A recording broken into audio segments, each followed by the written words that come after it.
So now we're here in Longas Street, Bunabukig, Dagupan City. So today we're going to interview an electrician on how to repair an electric fan. Come with me and you'll see. Hello guys, so we're now here. So this is our electrician. I'm Rufino Salonga. Resident sa 259 Bunuan Bukig, Alungo Street, Bunuan Bukig. Mayroon siyang tinatawag na oscillation rod. Isa ito sa mga nagpapa-swivel. Paggagaya ng oscillation, tinatawag na oscillation. Ngayon ito naman sa parting ito, kung likod na nakakabit na ito yung oscillation assembly. Gear, kasi dito may mga gear dyan. Pag itong pinaasa pinion, yan, ganyan.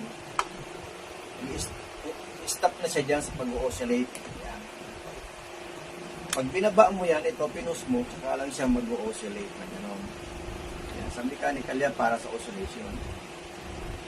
At ito naman ang capacitor, kailangan testingin din ito. Meron dito ginagamit ng tester, dalawang klase ang tester. Ito lang ang gamit ninyong tester. Hindi rin tayo makapasiguro na 100% nasira.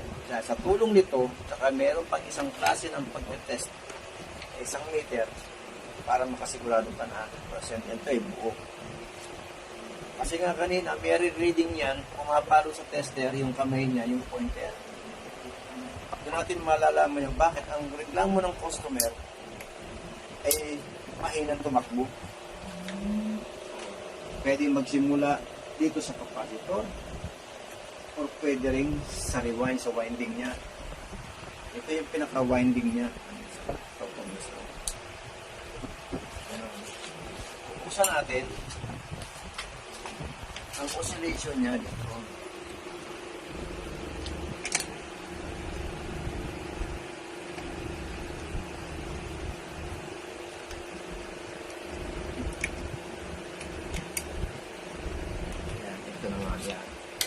Ito na sinasabi ko oscillation. Ganyan.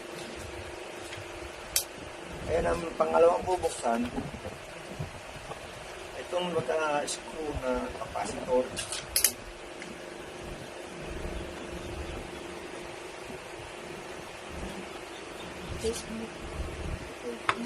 Okay. Ito na.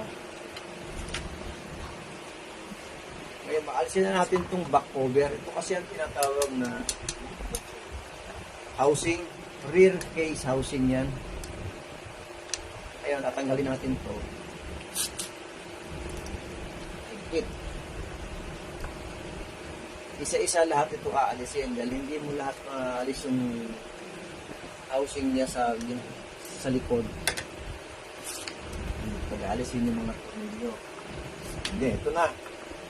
Libre na. Ngayon ito naman ang pinaka-apat na screw sa likod. Yan. Mahaba ang tornilyo nito sa lahat. Mahaba. Apat ito, apat.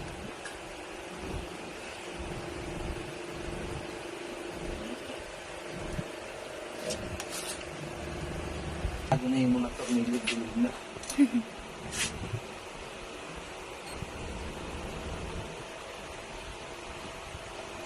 Pag-repair ng electric fan ay kailangan mahinahon ka, hindi humbog-nutin. Kung hindi, imbis na magawa mo yan, lalong masisira. Patience, yan.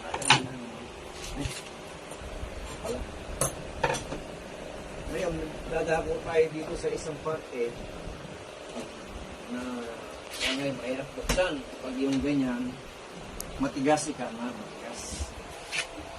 Yan ay minamartilyo sa pamamaraan.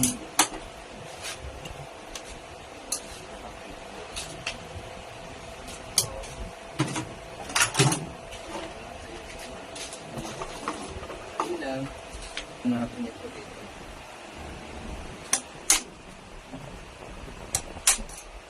Ito yung mga paraan na hindi dapat. Para lumambot lang, itirahin ang clutch ng driver.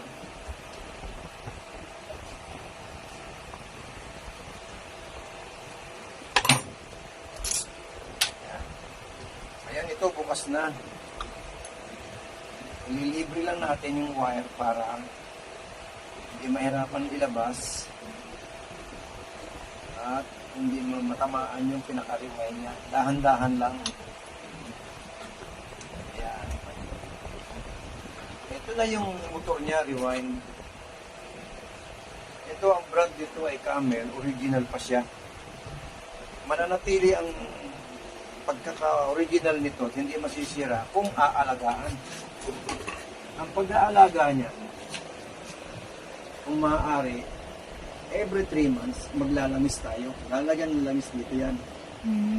Kapilaan hanggang doon. Kasi mayroong oiler yan. Saka dito, may oiler rin sa loob nito. Kailangan may langis. Kapag naranasan mo na ng mahirap ng banda sa ulo, nangangailangan na ng saklolo yung mechanical niya. Kailangan, baga sa tao, kailangan din naman ng maintenance yun, gamot, ika nga. Ang pinakagamot niya ay langis.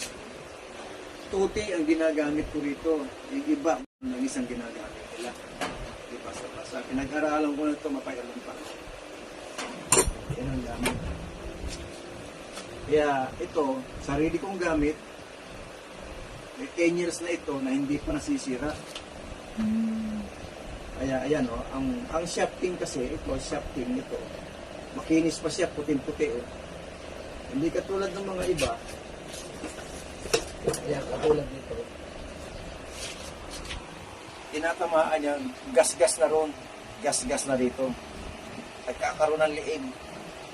Kaya hindi po pwede. Pag yan nagasgas na siya, nagkaroon ng liig, ganun din yung bushing na kalaban. May bushing na tinatawag.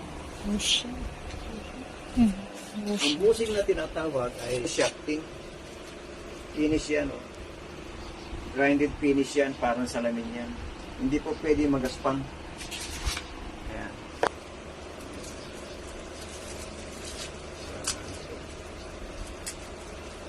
Dalawang klase ang bushing na ginagamit.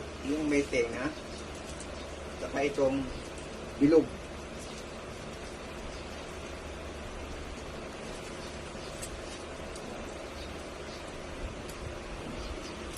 Ito na siya. Oh.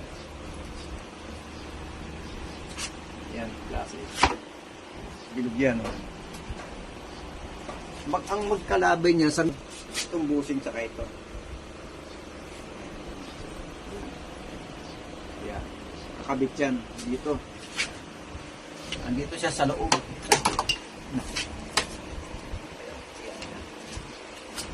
Bali yan ang ano niya. Kailangan laging may langis. Every 3 months yan. Ngayon, yung tungkol naman sa motor, mahinang tumakbo. Dalawang pinanggagalingan ng sira, either mahina ang kapasitor or mahina ang motor. Kaya, kailangan matest ito. Unang-unang tetestingin ito bago pa maghusga na sira ang motor. Kasi may pinanggagalingan nga yung sa shafting dito, sa bushing, or dito sa kapasitor. Ganun lang kasi, pag mechanical, naninikit na siya, mahirap pumikot, tuyong-tuyo sa langis. Ganun lang ang pinaka-basic na repair na ng electric fan.